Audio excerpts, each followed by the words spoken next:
Assalamu alaikum, my dear students. How are you? I hope that you are all fine. My dear students, my name is Saif Qureshi and you are watching Saif Qureshi YouTube channel. My dear students, जैसा कि आप जानते हैं कि past के tenses की series हम खत्म कर चुके हैं। पास्ट की चारों ब्रांचेस हमने पढ़ ली हैं, उनको थारोली पढ़ा है, विद रूल्स पढ़ा है और साथ हमने सेंटेंसेस को भी प्रैक्टिस किया है। डियर स्टूडेंट्स, मैं उम्मीद करता हूं कि आपको पास्ट टेंस समझ आया होगा। और दूसरी बात यह है कि अगर आपको वीडियो लेक्चर में कुछ क्वेश्चन होता है तो आप कमेंट बॉक्स में ज़रूर पूछा करें। और दूसरा, जो सेंटेंसेस मैं आपको प्रैक्टिस के लिए देता हूं, 2 देता हूं, 3, जितने भी, उनको आप प्रैक्टिस किया करें। और साथ ही साथ जितने भी मैंने रूल्स बताता हूँ, हेल्पिंग वर्ड्स बताता हूँ, कोई नोट वगैरह बताता हूँ, उनको आप साथ साथ नोट किया करें। और अगर आपको कुछ समझ नहीं आता तो आप वीडियो लेक्चर को दोबारा देखा करें, यानी थोड़ा पीछे करके दोबारा चला लिया, कोई बात समझ नहीं आती रोक लें, उसको सोचे समझे, तब आपको समझ आएगी। तो डियर स्टूडेंट्स, आज का जो लेक्चर है वो पास्ट टेंस के ऊपर सिंपल है कि यानी मैं पूरे पास्ट टेंस का आपको निचोड़ बताऊंगा। निचोड़ ये है कि 4 ब्रांचेस हैं पास्ट टेंस की। तो सबसे पहले जो है वो पास्ट टेंस को पास्ट की जो पहली जो ब्रांच है पास्ट इंडेफिनिट टेंस, उसको शुरू करता हूँ। तो पास्ट इंडेफिनिट टेंस यानी जैसे हम फेल माजी मुकम्मल कहते हैं। तो किसी भी काम का करना होना या सहना माजी करीब में पाया जाए, उसे हम कहते हैं जी पास्ट इंडेफिनिट टेंस। और उसमें हेल्पिंग वर्ब जो होता है वो डिड नॉट लगाते हैं नेगेटिव के लिए। उसके बाद उसके लिए उसमें जो वर्ब लगाते हैं वो कौन से लगाते हैं, सेकंड फॉर्म ऑफ वर्ब लगाते हैं। ठीक हो गया। डिड नॉट जो है उसमें सबके साथ लगता है, चाहे वो फर्स्ट पर्सन सिंगुलर है, सेकंड है, थर्ड है, ठीक है, सबके साथ डिड नॉट लगता है नेगेटिव बनाने के लिए। और पॉजिटिव बनाने के लिए तो सिंपली मतलब सब्जेक्ट आता है, वर्ब आता है और फिर ऑब्जेक्ट आ जाता है। उसके बाद नेगेटिव बनाने के लिए डिड नॉट, वो मैंने आपको बता दिया। इंटरोगेटिव बनाने के लिए हेल्पिंग वर्ब को शुरू में लगाते हैं, फिर सब्जेक्ट लगाते हैं, फिर वर्ब होता है, फिर ऑब्जेक्ट होता है और फिर क्वेश्चन मार्क आ जाता है। इसी तरह फिर जो मनफी सवाली होता है उसमें फिर हम क्या करते हैं, पहले हम हेल्पिंग वर्ब लगाते हैं, फिर सब्जेक्ट लगाते हैं, सब्जेक्ट के बाद हम नॉट लगाते हैं, फिर हम वर्ब लगाते हैं, फिर ऑब्जेक्ट और फिर क्वेश्चन मार्क आ जाता है। ये था हमारा पास्ट इंडेफिनिट टेंस। अब अगली जो ब्रांच है वो है past continuous tense. Past continuous tense क्या है, फेल माजी जारी जिसे हम उर्दू में कहते हैं। यानी किसी भी काम को करना होना या सहना माजी में अगर जारी पाया जाए तो उसे हम कहते हैं जी ये पास्ट कंटिन्यूअस टेंस है, फेल माजी जारी है। उसमें डियर स्टूडेंट्स जो वर्ब है वो वर्ब की कौन सी फॉर्म इस्तेमाल होती है, मैंने आपको बताया था कि जितने भी पास्ट जितने भी कंटिन्यूअस टेंस हैं, चाहे वो सिंपल कंटिन्यूअस हैं, चाहे वो परफेक्ट कंटिन्यूअस टेंस है, प्रेजेंट के हो, फ्यूचर के हो, पास्ट के हो, तो अगर कंटिन्यूअस की बात आ जाएगी, रहा था, रही थी, रहे थे आ जाएगा, तो हमने पक्की बात है कि first form of verb plus ING जरूर लगाना है, जीरेंट, ये बात पक्की होगी।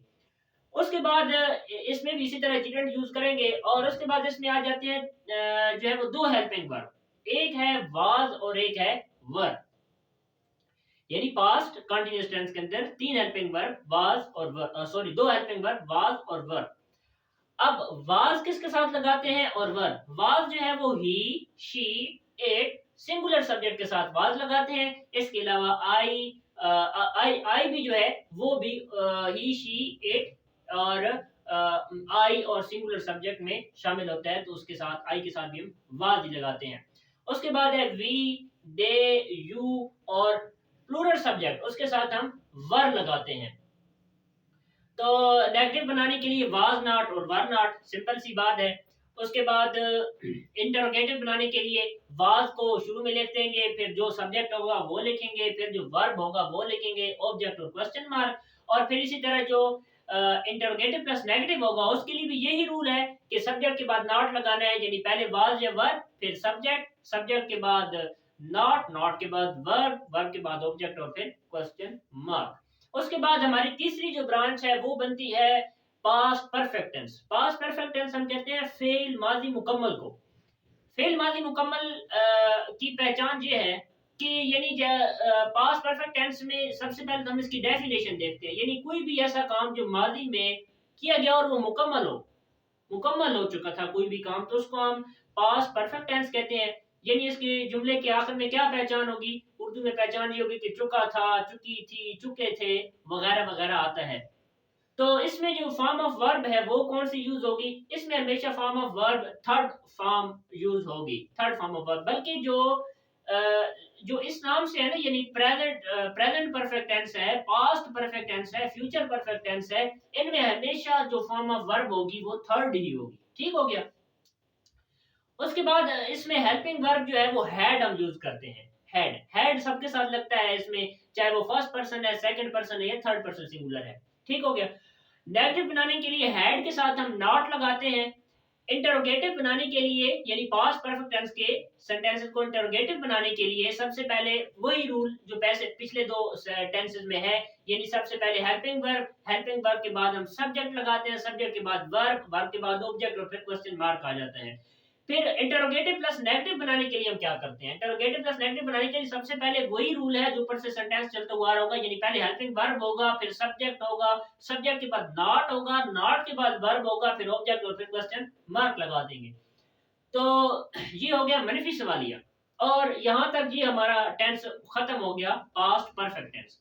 अब लास्ट जो ब्रांच है वो है past perfect continuous tense. Past perfect continuous tense क्या है? पास्ट परफेक्ट कंटीन्यूअस टेंस में ये है कि जुमले या फिक्र के आखिर में इसमें भी क्या होगा, रहा था, रही थी, रहे थे, वगैरह वगैरह ही आएगा। लेकिन इसमें हेल्पिंग वर्ब क्या है, हेल्पिंग वर्ब इसमें हैड बीन आएगा, और वो भी सबके साथ, यानी जितनी भी फर्स्ट पर्सन सिंगुलर है, सेकंड है, थर्ड है, उन सबके साथ हैड बीन ही यूज होगा। इसमें अब थोड़ा सा चेंज ये आ जाता है कि इसके जब भी सेंटेंसेस आते हैं वो उनमें आप कह सकते हैं कि वक्त का जिक्र पाया होगा, या तो वक्त का तयन होगा या नहीं होगा। ठीक है।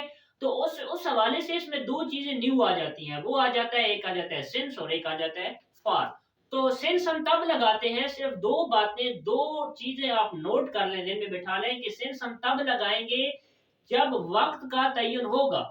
जब वक्त तयन है तो सिंस लगाएंगे, जब वक्त तयन नहीं होगा तो फिर फार लगाएंगे। मसलन सिंस हमने तब लगाना है जब सुबह, दोपहर, शाम, रात किसी सन का नाम आ जाता है, मसलन 2016, 2015। ठीक है। घड़ी का वक्त आ जाता है 2 बजे से, 3 बजे से, 4 बजे से। ठीक है।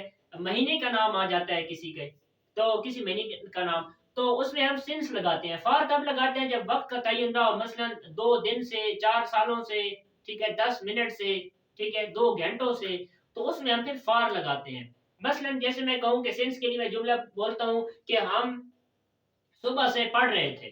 ठीक है। फार के लिए मैं जुमला बनाता हूं कि वो 2 घंटों से पढ़ रहा था। अब हम सुबह से पढ़ रहे थे, इसमें तो वक्त का तयन है कि हाँ सुबह से पढ़ रहे थे। अब वो 2 घंटों से पढ़ रहा था, अब इसमें वक्त का तयन तो नहीं है, वो 2 घंटे कौन से हैं। ठीक है। तो हम फार लगा देंगे। बस इसमें ये स्लाइड्स थोड़ा सा डिफरेंस है थोड़े से और टेंसेस से। तो इसके बाद इसको नेगेटिव बनाने के लिए हम क्या करेंगे, हैड के साथ नॉट लगा देंगे, had not been helping verb बन जाएगा। इंटरोगेटिव बनाने के लिए हेल्पिंग वर्ब को शुरू में ले आएंगे, फिर सब्जेक्ट लगाएंगे, सब्जेक्ट के बाद हम वर्ब लगाएंगे, वर्ब के बाद हम बीन लगाएंगे, बीन के बाद हम जो वर्ब होगा वो लगाएंगे, फिर ऑब्जेक्ट और फिर क्वेश्चन मार्क लगा देंगे। इसके बाद इंटरोगेटिव प्लस नेगेटिव के लिए क्या रूल मैंने आपको बताया था, वो रूल ये है कि सबसे पहले हेल्पिंग वर्ब, जैसे क्वेश्चन ऊपर से सेंटेंस चलता आ रहा है, हेल्पिंग वर्ब, फिर हमने सब्जेक्ट लगाया, सब्जेक्ट के बाद हमने नॉट लगाया, फिर बीन लगाया, फिर वर्ब लगाया, फिर ऑब्जेक्ट लगाया, फिर आखिर में क्वेश्चन मार्क लगा दिया। तो ये बन गया इंटरोगेटिव प्लस नेगेटिव सेंटेंस। तो डियर स्टूडेंट्स, ये था पास्ट के टेंसेस का निचोड़ जो मैंने आपके सामने बयान कर दिया है। तो उम्मीद करता हूँ आपको ये वीडियो लेक्चर पसंद आया होगा। पसंद आने की सूरत में लाइक करें, कमेंट करें और वीडियो को शेयर करें। Thanks for watching my video. Allah Hafiz.